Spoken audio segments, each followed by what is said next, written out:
First world war பற்றின ரொம்பவுமே இன்ட்ரெஸ்டிங்கான ஒரு சில ஃபேக்டை பற்றி இன்றைக்கி நம்ம பார்க்கலாம். முதல் உலகப் போர் முடிஞ்சதுக்கப்புறம் பார்த்தீங்கன்னா, இந்த போரால் எத்தனை பேர் இறந்துருக்காங்க அப்படின்னு கணக்கெடுத்தப்போ தான் தெரிய வந்துச்சு. போராளிகள் மட்டுமே 9 மில்லியன் பேர் இறந்துருக்காங்களாம். இது மட்டும் இல்லாமல் பொதுமக்கள் மட்டுமே 7 மில்லியன் பேர் இறந்துருக்காங்க அப்படின்னு கூறப்படுது.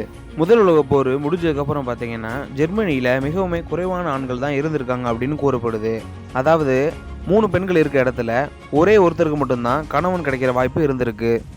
அடுத்ததாக பார்த்தீங்கன்னா, ஃபர்ஸ்ட் வேர்ல்டு வார் அப்போ ஒரு பிரிட்டிஷ் சிப்பாய் காயமடைந்த ஜெர்மன், அதாவது அடால்ஃப் ஹிட்லரோட உயிரை காப்பாற்றினாங்க அப்படின்னு கூறப்படுது.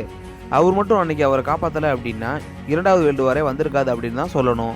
ஃபைனலி ஃபர்ஸ்ட் வேர்ல்டு வார் எப்போ முடிஞ்சிச்சு அப்படின்னா 1918ஆம் ஆண்டு 11ஆம் மாதம் 11ஆம் நாள் காலையில் 11 மணிக்கு முடிவடைஞ்சிருக்கு அப்படின்னு சொல்லப்படுது. என்ன ஒரு நேர கணிப்பு பார்த்தீங்களா? இது போல் இன்ட்ரெஸ்டிங்கான விஷயம் தெரிஞ்சுக்கிறதுனா நம்ம சேனலை சப்ஸ்கிரைப் பண்ண மறந்துடாதீங்க.